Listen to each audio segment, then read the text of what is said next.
महाराज जी ने कथा में पूछ लिया स्वर्ग कौन कौन जाना चाहता। सब ने हाथ उठा दिया महाराज जी के कहने पर। जितने बैठे थे सब। आगे 80 साल की बूढ़ी माँ बैठी थी, उसने हाथ नहीं उठाया। महाराज जी ने 80 साल की बूढ़ी माँ से पूछा, माता जी आप स्वर्ग जाना नहीं चाहती? माता जी बोली नहीं। क्यों? महाराज जी मैं स्वर्ग जाके क्या करूंगी? क्या करूंगी?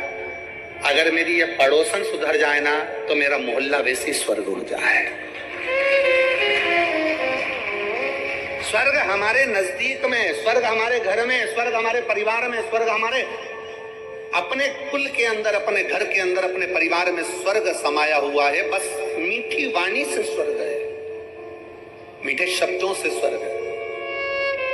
लड्डू बनाया तिल्ली का, गजक बनाई तिल्ली की, खूब शक्कर मिलाई, खूब गुड़ मिलाया, खूब प्रेम से तुमने लड्डू बनाया, लड्डू बनाया। पर कई कई घर ऐसे हैं कि लड्डू बनाने में भी कड़वी वाणी का प्रयोग हो जाता। लड्डू तो बन रहा है पर आपस में इतना झगड़ा चल रहा है कि लड्डू में भी वो वाणी का असर आ गया। जिसने खाया खाते सी गालियां देना चालू, ट्रांसफर हो गया, लड्डू में ही गाली ट्रांसफर हो गई।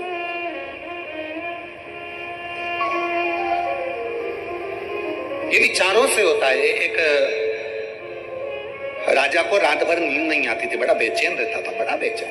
पूरी रात कर्मठ बदलता रहता था राजा, पूरी रात। और राजा पूरी रात कर्मठ बदलता। 20 दिन हो गए, 1 महीना हो गया, 1.5 महीना हो गया, 2 महीना हो गया, राजा कर्मठ पे कर्मठ बदलता, नींद नहीं आती, बेचैनी होती। राजा को सपने में लगता कि मेरे राजमहल में से पानी टपक रहा है, राजा को लगता कि कोई रो रहा है, राजा को लगता कि कोई अंदर से पुकार रहा है। राजा अपने गुरुजी के पास गया, गुरुदेव मुझे समझ में नहीं आता कि मैं राजा हूँ, नगर का राज्य मेरे पास में है, पर समझ में नहीं आता कि मुझे लगता है कि मेरे महल टूट गया, उसमें से पानी टपक रहा है, अंदर से कोई रो रहा है। भोजन करता हूं, चित्त नहीं लगता, बेचैनी होती है, अंदर से बहुत बेचैन हूं। गुरुजी ने पूछा, घर में सब ठीक तो है? हाँ, राजघराने में तो सब ठीक है, पर मुझे ऐसा क्यों हो रहा है? तुम्हारे राजघराने में रानी को भी ऐसा हो रहा है? तो क्या रानी भी अगर भोजन करती है तो चिड़चिड़ करती है, गुस्सा करती है, बेचैन रहती है, बात नहीं करती, बहुत टेंशन में दिखती है, डिप्रेशन में पड़ी रहती है, बच्चों के साथ भी यही प्रॉब्लम हो रहा है। महाराज गुरुजी आप बताओ क्या करें? राजा ने कहा कि मैं कल तुम्हारे महल में पहुंचूंगा। राजा महल में गया, जहां भोजन बन रहा था, उस भोजन बनाने वाली माँ से एक स्त्री भोजन बना रही थी। उस स्त्री के पास राजा गया और इस स्त्री से पूछा, बहन इधर आओ। हाँ महाराज जी, दंडवत प्रणाम।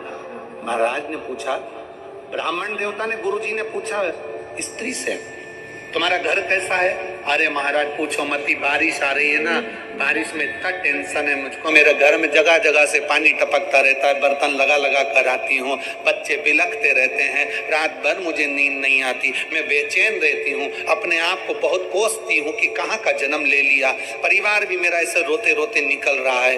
बस गुरु ने समझ लिया।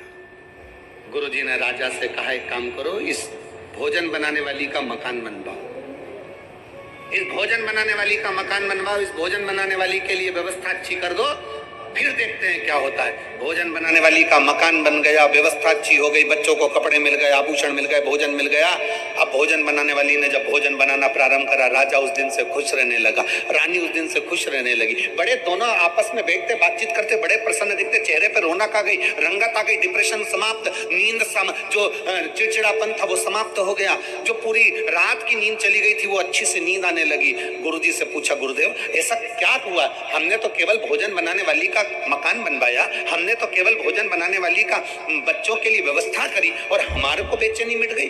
गुरुजी ने कहा, जो भोजन बना रही थी वो दिन भर टेंशन में रह रहकर आटा उसनती है, सब्जी काटती है, सब्जी बगाड़ती है, और इतना टेंशन लेकर उसने भोजन बनाया, वो टेंशन खाने के माध्यम से तेरे शरीर के अंदर चले गया और वो चिंता तुझे खाने लगी।